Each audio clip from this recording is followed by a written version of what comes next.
Hello there. Today we're going to discuss the USS Arizona, and I'm just going to give some details on the ship and her service record, and then dive a little bit into detail on the devastating explosion that occurred that destroyed the ship, and give you some details as to how you can see the ship if you wish to ever visit Pearl Harbor and see the ship for yourself one day. But before I get into that, if you like the content that you're seeing and you would like to always stay up to date on it, please go ahead and hit that subscribe and that bell to always stay up to date. But as I was saying, let's go ahead and get into the ship and some of the details on her and her service record. So starting off, we'll go over some of the details of the ship.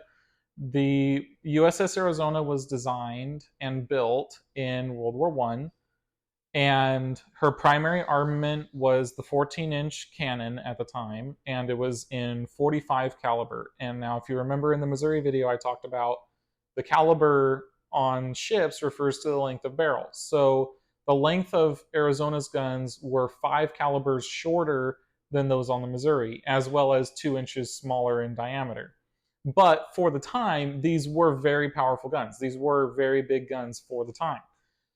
So, and on top of that, compared to the Missouri, which had only 9 guns and 3 triple turrets, the Arizona actually had 12 and 4 triple turrets.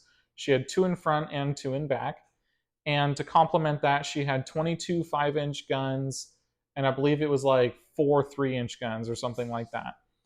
But another main difference is, and I'm not sure how well this is going to show up on the camera, but along both sides of the ship, the secondary armament, since all of those 5-inch guns, they were all in single mounting.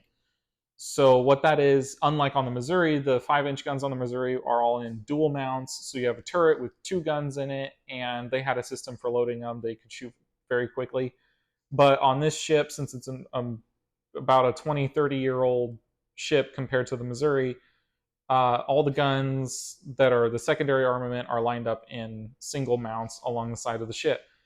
And this isn't something that I've had confirmed through any sort of official documentation, but the thing that I imagine in terms of ship design is kind of, if you harken back to the old sailing ships, you know, your brigs, your frigates, your man of war ships, they basically had multiple decks of just rows of cannons, and that's how they would fight. And you can really see it when there's the transition from sailing ships to ships like this that are under the power of, you know, coal or oil. They kind of still held to having all these guns lined up along the side of the ship. And now, and typically they were in what's called a sponson, and that's, you know, they could traverse it and aim it up and down. Granted, they typically had fewer because at this point the technology was much more advanced than back in the days of the sailing ships. So you didn't need larger numbers of guns. You just needed to be able to penetrate more armor. So that's how this ship was laid out, was all the secondary armament as such.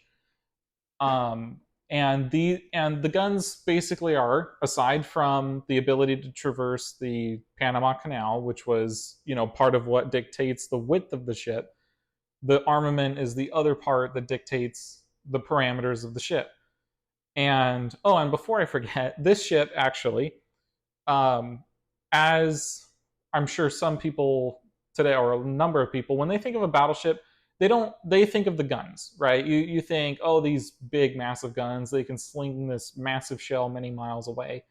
But the Arizona actually, interestingly, had, when she was initially built, 2 torpedo tubes in the front, in her bow, 1 on each side.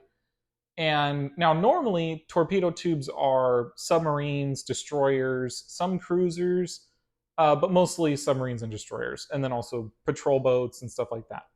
But not really battleships. Battleships, you know, it was kind of, no. But she had them, and up until her modernization in the 30s, then they took them away. Because then at that point, you know, it was determined, okay, battles are taking place too far apart for torpedo tubes to be of any use on a battleship. So they took them away. And as this model depicts, these masts were actually the updated masts that the Arizona got when she underwent her modernization. And as I was talking about with the guns and everything dictating other parameters of the ship, you know, as a result, they pretty much somewhat dictate the weight and how much horsepower it's going to have. So the Arizona weighed about 32,000 tons fully loaded, and she made, with 12 boilers compared to Missouri's 8, she made about 32,000 horsepower, shaft horsepower, roughly 32 to 33. And she could manage 21 knots in the water up until the modernization. Then she got a couple thousand more horsepower, upping to 35. But I think because of some weight increase, the top speed actually dropped to below 21 knots. But I mean, not by a whole lot. So, but you think about, like, also just as a testament to how far technology advanced in the time between the building of the Arizona and the building of the Missouri. You go from 12 boilers making about 32,000 horsepower to 8 boilers making 212,000 horsepower. So pretty big difference between the two ships. But again, like I said, for the time, for in World War One, the Arizona was a very advanced ship. She was a very powerful ship, and I would dare say fairly fast for this class of ship in that time. But she was completed in 1915, and she left the yard in 1917, and she actually didn't see any combat in World War One because she was an oil burning ship. And over in Europe, because of World War One, oil was kind of hard to come by, whereas coal was fairly easy to come by. So during World War One, the United States actually sent coal-burning battleships over the Atlantic, not really any oil ships, because they didn't want to run the risk of, oh no, there's no oil, and now the ship is either stranded in whatever place they're in or out at sea. It just logistically it didn't make any sense. So Arizona stayed at home, even though World War One ended in 1918. But yeah, she didn't see any combat in World War One, but she did train. She trained a lot. Her and her crew, and even after World War One, there was plenty of training. But for the most part, it was just training, and then any sort of duties that the Navy had for her. From what I could find, it was a lot of ceremonial stuff. So because the Navy uses ships, and especially at the time, it's always your biggest, baddest ship, kind of almost like a muscle flex. When you're having some sort of ceremony somewhere, especially if you're visiting another country, it's kind of to show off, like, hey, look at us, this is what we built. So but I mean, for a battleship in a time of peace, pretty good life. And then World War II comes along, and on December 7th, 1941, the Arizona was sank.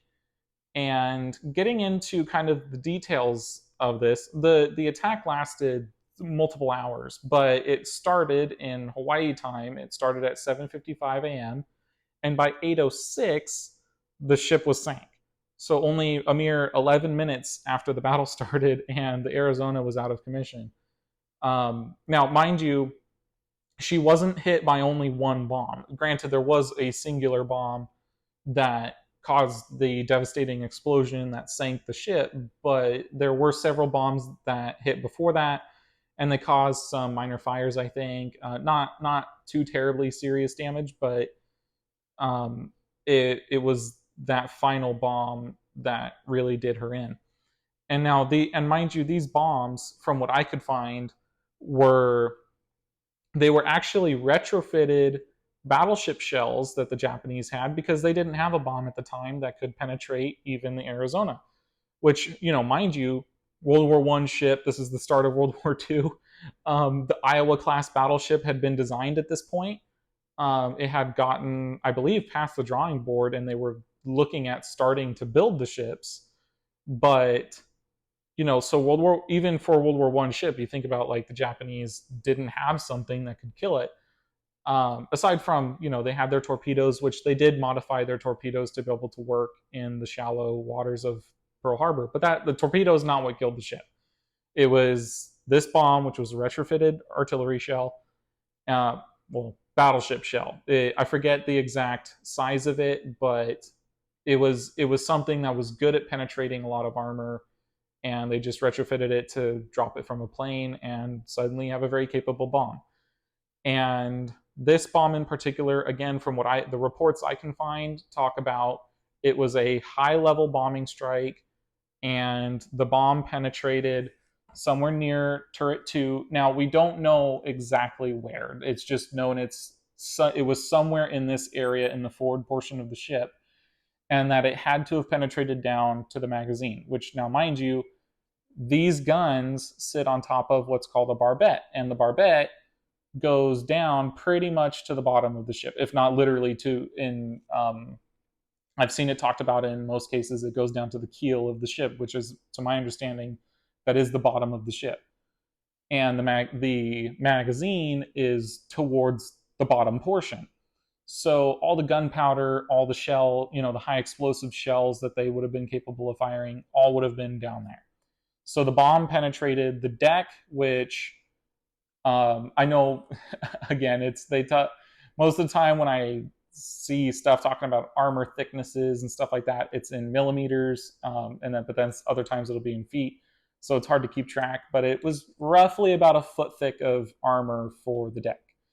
So it penetrated and it went all the way down to the magazine, and it detonated the magazine. Now, to give you an idea of what this did to the ship, I actually have a graphic that I'll go ahead and put up here, just to kind of show and give an idea of the destruction that it wrought on the ship.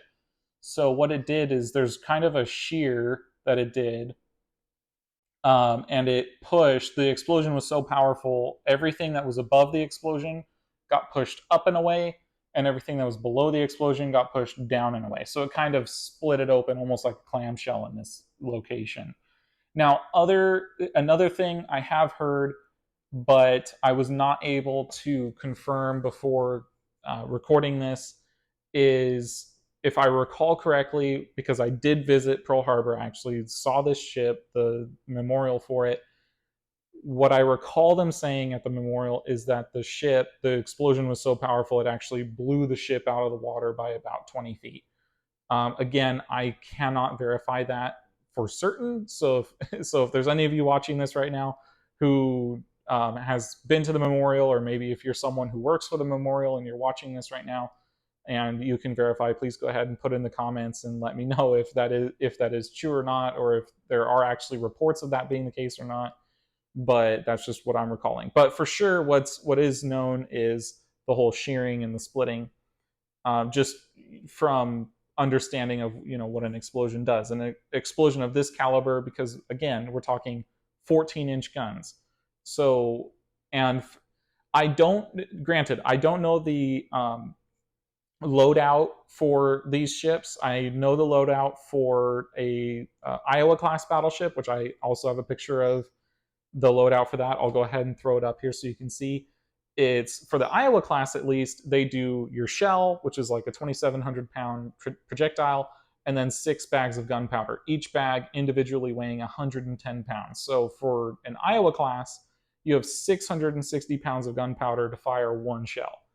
And mind you, they have, I want to say, like a couple hundred shells, so you have probably a couple thousand bags of gunpowder.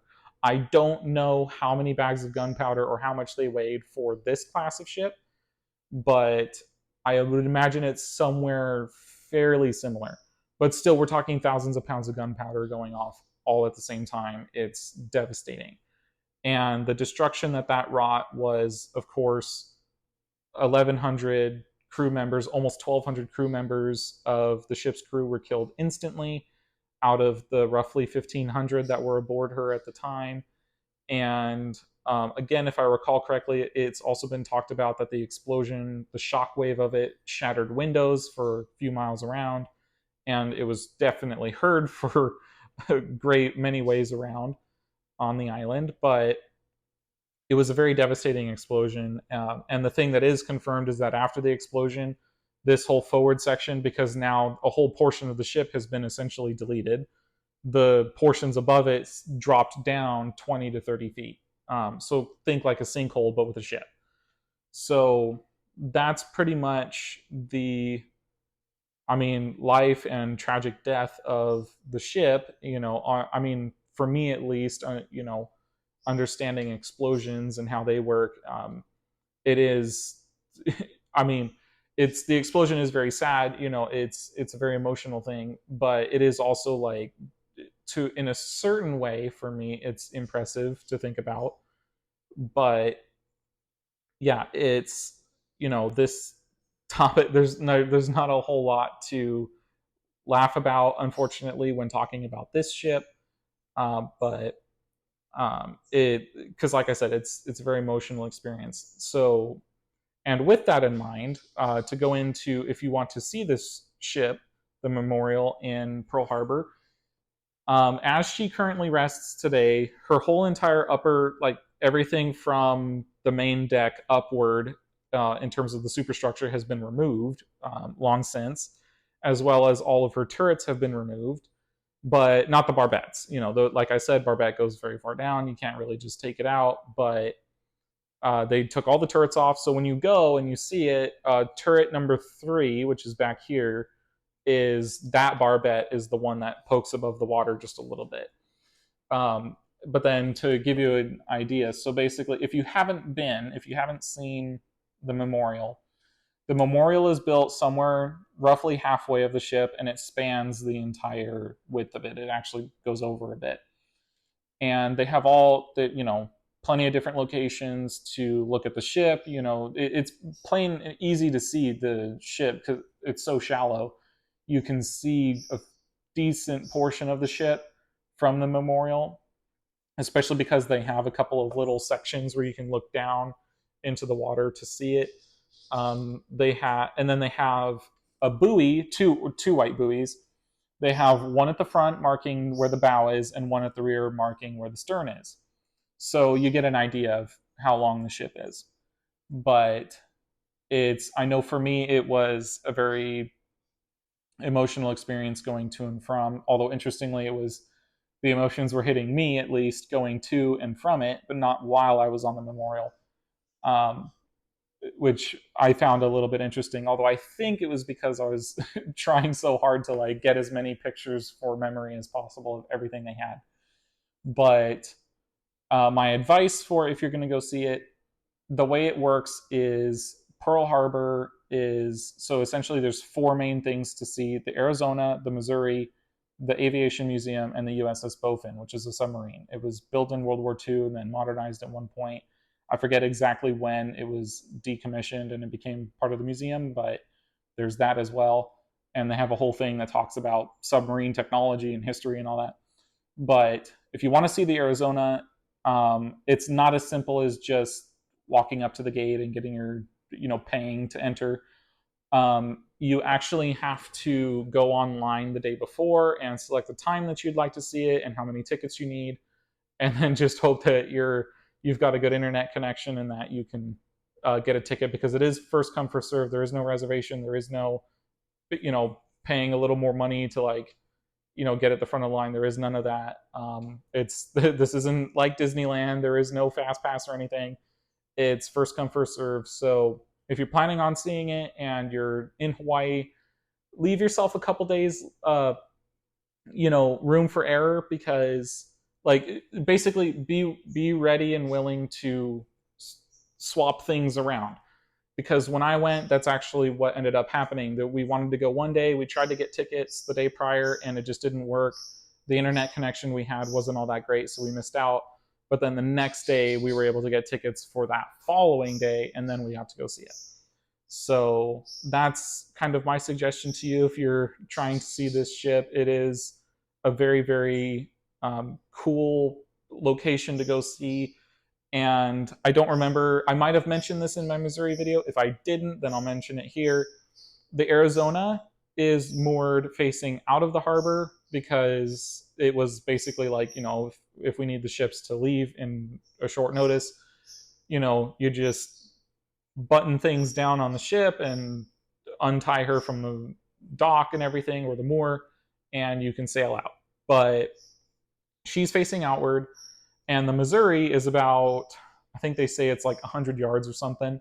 The Missouri is facing inward, away from the exit of the harbor. So part of that I've seen that has been said is the reason Missouri is facing inward is so that whenever they do anything ceremonial on the stern of Missouri, then they're not able to see the Arizona, especially if it's like something happy or whatever.